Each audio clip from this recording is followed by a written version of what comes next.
They love not the world nor the things in it. See, what do that really mean? Somebody explain to me what that really means. Not to let this world system or get attached to it, but to put God first, to seek God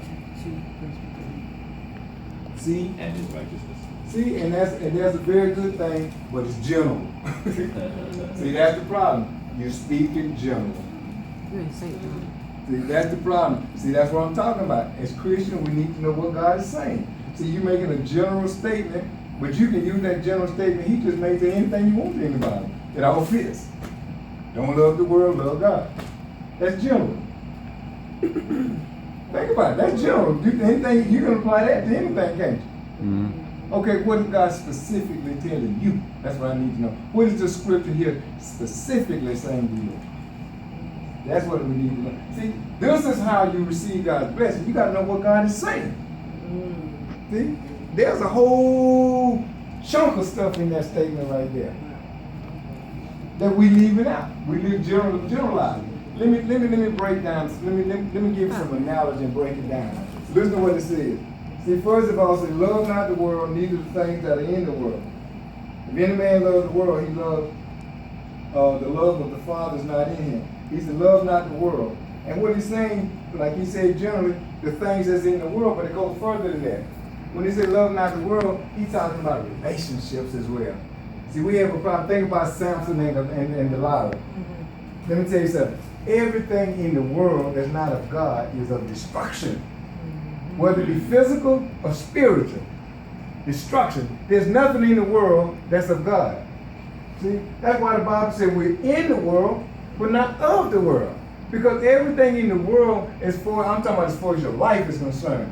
See, the world is not offering you anything. You might be talking about money, where they got money, cars, houses, and all that stuff, but ain't nothing gonna get you into heaven. You see?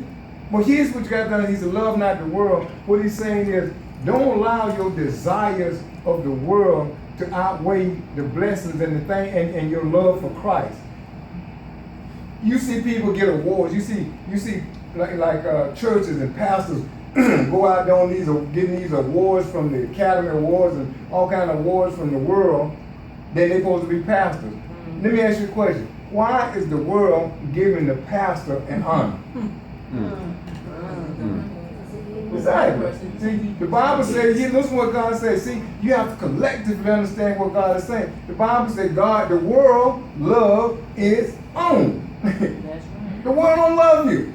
Jesus said, if the world hated you, it hated me first. And he said, the world loved its own. So if the world is giving you an award and giving you accolades, then the question is, why are you in the world mixing together? See, light and darkness don't go together. See, it don't go together. See, you have to understand the Bible says, how can two walk together except they agree? So then how can you as a Christian be agreeing with the world?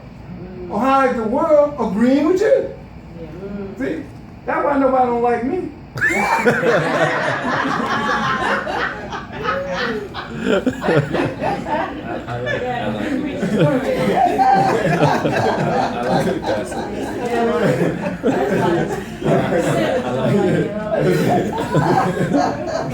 Good sounds good. You say that even though they be getting up there, getting awards and from the world. Yes, and so they still in the world. Here's my thing. I want you to put it this way. Why is the world giving you an award? Unless you're doing something to benefit the world. Use TD Jakes. Not to do the.